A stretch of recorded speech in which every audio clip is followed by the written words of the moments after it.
This is Story Talk, a series of online conversations featuring storytellers and artists from around the world, especially curated for StoryFest Singapore's 5th anniversary.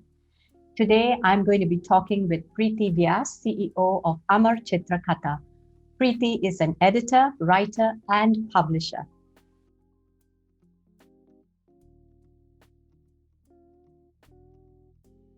Hi, Preeti. Hi, Kamini. Preeti, you are a writer, editor, and publisher and CEO of Amar Chitra Katha. Can you tell us a little bit more about the role of illustrations in children's books? First of all, thank you for inviting me. I'm really excited to be speaking with you today. I think illustrations, the visual aspect is what gives a child, it's their first gateway into the world of books, right? It is the first introduction into that new world that's opening up for them. And it's the illustrations and the pictures and the visuals that actually hold their attention, the colors. That's what captivates interest and creates a love for reading. So I think it's a most important gateway for a young child to get into the world of books and stories and reading is the illustration. So you work with both comic books as well as picture books, but I'm sure there are some fundamental differences, especially the process, right, of developing a picture book versus developing a comic book. Could you please elaborate a little bit more on that? So when you're talking of a picture book, we are looking at a really young child. Typically, the child is between 2.5 or 3. 3 to 6 is a picture book age. The child is not independently reading as yet. So a picture book is best experienced sitting on the lap of a parent or a teacher, and somebody's holding it out and pointing out different things to you. And for the child, it's just an experience of there are some words on the page. I can't read those words. I don't know. I can't make them. They're the symbols, but I can hear an adult whom I love and I trust reading those words out, and I can make the connection. So the words is through what I'm listening, through what somebody else is reading aloud, and the pictures are in front of me.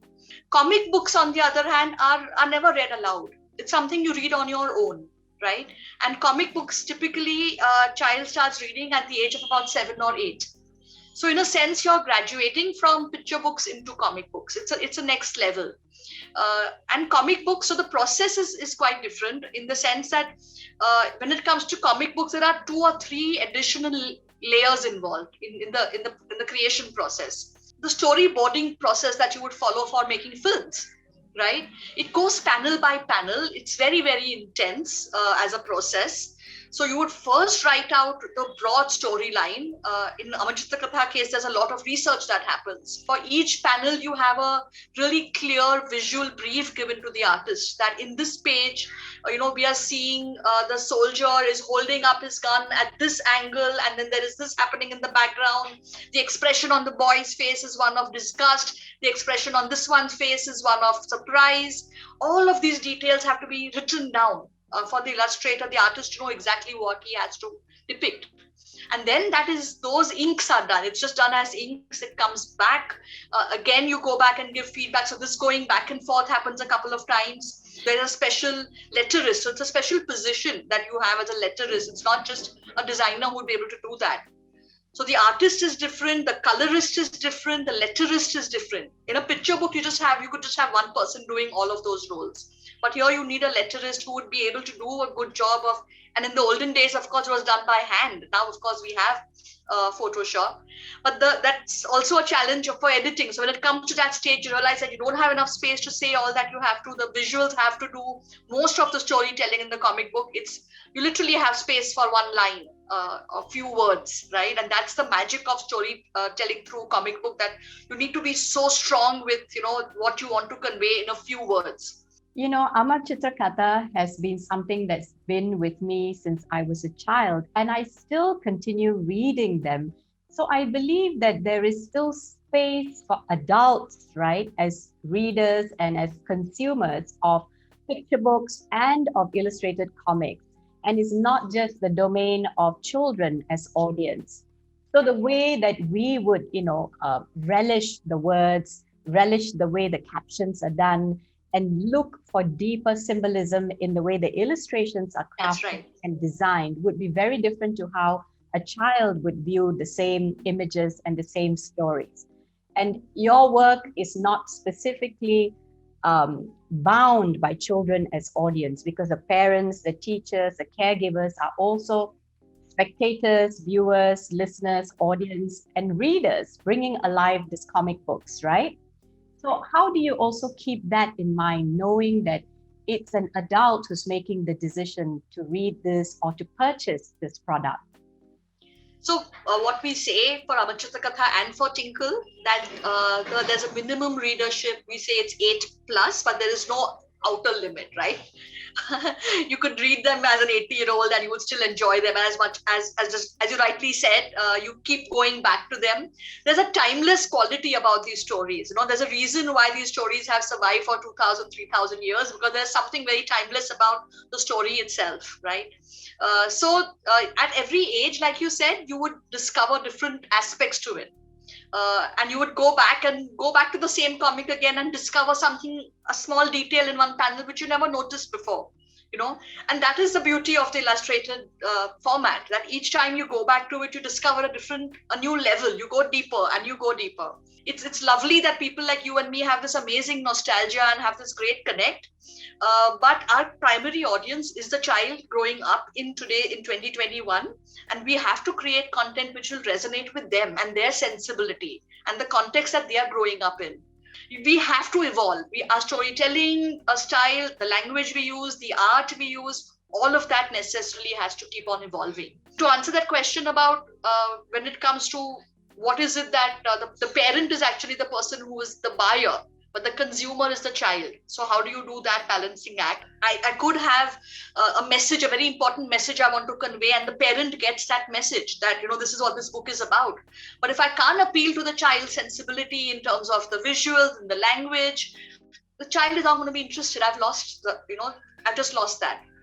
Yeah, it's very important, this part that you raised about how you are creating for the child of today, living in the 21st century, a child who has a lot of other stimulus around it, right?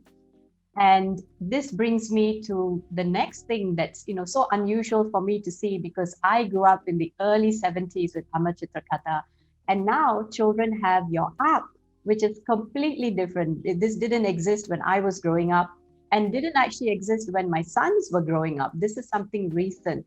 So Preeti, could you share with us a little bit more about the Amar Chitrakatha app? So we run an app for Amar Chitrakatha and a separate one for Tinkle. All our content, all the stories that you've grown up reading, all 300 of them are on the app. Now the beauty is, Kamini, that actually we don't even have them all in print available, right? Because a lot of stories might not have that great an audience or that great a market, in the physical form. We have a lot of books in different languages translated, right? So we have Hindi, Marathi, Telugu, Tamil, all the different languages, which we don't print as much. But on the app, it's beautiful because it's digital. Everything is possible, right? We can host everything. In addition, we are at a wonderful stage in our company's evolution. We are creating a lot of new content, right? So our mission is to take our founder, Mr. Anant Pai, fondly known as Uncle Pai. So he left us this profound body of work, and we have to keep that legacy alive, and we have to take it forward. We can't just be resting on those laurels. We have to create new work and connect with today's generation. So the app is a wonderful way to do a lot of work and not be held back by the constraints of print. Because printing is expensive, but creating stories is not expensive, right? We have the talent. We released the Shiv Puran last year, so it's called Mahadev. And you won't imagine that the Mahadev book has been read about 2 million times, right? And these are paid reads. It's on the app. We are connecting with readers and children from across the world. So the Indian diaspora, which is very, very active. So about 30% of the users that we have on our app are actually Indian people of Indian origin somewhere else in the world. I think, Kamini, at the base of it all is the belief that as a company, we are storytellers. We are not a book publishing company, We are storytellers, and we have to find whatever medium is available, whatever is a way to connect to readers. We should be employing those mediums. We should be agnostic to the medium. Whatever is available. If today's parents want to read on iPad, I should make that available to them. I think you are a perfect example of how oral tradition and the craft of storytelling has always, through time, figured out a way to evolve and to adapt to its surroundings, right? So from how we started with just the voice and moving on to sketches and drawings, and then evolving into creating puppets, and then of course film and publishing, and now with all the digital mediums at our disposal, it's amazing how fundamentally you are storytellers, and the story is important. The medium of the vehicle of choice doesn't really matter how we transmit that story, that the story needs to move from the teller. Yeah, the story is the hero. We use whatever, and I think that evolution is necessary. So today, Chitakatha is 53 years old, and we are doing this. Now, maybe 25 years from now, I might not be there. There'll be a whole new team of people running the company, and they will again have to evolve. You have to keep on evolving. It's an ongoing process. It's not a one-time activity. It's really important to keep on evolving, to keep on reinventing yourself, to stay relevant. Because I don't want to be a nostalgia brand. I want to be something that relates to children of today. That's really important to us. So your role as publisher is very much about connecting the storyteller or the writer and the illustrator or the visual storyteller, putting both of them together to create either a picture book or a comic. Now, there must be, there are always beautiful outcomes, but we don't see behind the scenes the amount of work that goes into this process, all the difficulties, the challenges, the trials and tribulations, and connecting two artists together who have their own visions as well. One maybe in the written form and the other one in the illustrated form. So could you share, what that process is like for you? It's really tricky. You have an author, you have an illustrator. They are both artists in their own right. They both feel as invested in the work. The author feels like, this is my story. I came up with the story. You are executing my vision, right? But the artist and the illustrator says that I am an artist in my own, and this is also my story, because the way I'm going to depict that character is how the child is going to remember that character. The child will not remember the words, but will remember how that character looked, right? So it's as much my story. So to play this balancing act and to make sure that they both feel respected, that their work is respected, that they have the creative freedom to express themselves in their own style, in their unique style, which is so important. Choosing the right illustrator is very important, because they all have a style of their own. What is the correct style for this book? Making that choice. Once you've made that choice, then you've got to give them that freedom, right, to express themselves. I have a few personal hacks, a few rules. Like, one of the things I do is that I tell the author to send the feedback on the sketches only to me, not to CC the illustrator ever. You talk to me, then I will look at it, I will filter it, I might change the language, I might drop a few points, and then I send it to the illustrator. And it's a three-way process that goes back and forth like this. And it's only a few places where they come together, when it's a lot of, when you're looking at appreciation and all the good parts, we come together. But all the other critical feedback, I follow. That's my own personal style. Because I feel that I'm able to understand and balance that's my job as a publisher, as an editor, to do that. It's very much about being a mediator too, isn't it? Yes, absolutely. So Preeti, how has, Tinkle as a brand evolved since it started in the 1980s? And how has that changed? While Ramachandran talks about the past, which is history, mythology, and Ramachandran is retelling of stories, right? So we're always retelling a story which already exists. The story of Ramayana or Mahabharata already exists, and we are retelling it in a certain format. Tinkle is fiction. Okay, so Tinkle is characters. It's humor, it's superheroes, it's fun, it's contemporary. So Ramachandran is a route to your roots, and Tinkle is where learning meets fun. right? That's the tagline of Tinkle. So Tinkle is a magazine and it started in 1980. So now we just completed 40 years. It's a monthly magazine in comic book format. It's one of the most successful and most famous and most loved children's magazines in India. I mean, I, for example, grew up on Tinkle. And when I got this job, I could not believe that I would be, running the company which publishes Tinkle. It was like I've landed the dream job, And the characters have evolved. So Shambhu in the 1980s and 90s was a hunter. He was Shikari Shambhu, right? And he was a hunter, but he was always a little cowardly, bumbling around, and he would actually try to avoid. And eventually, he would catch the animal, but not deliberately. And it would be really funny. But now in the 21st century, we cannot have a hunter, right? Hunting is banned, poaching is banned. Obviously, we want to protect our wildlife. So now Shambhu has had a makeover and he's a conservationist, right? So he still shoots animals, but now with a camera.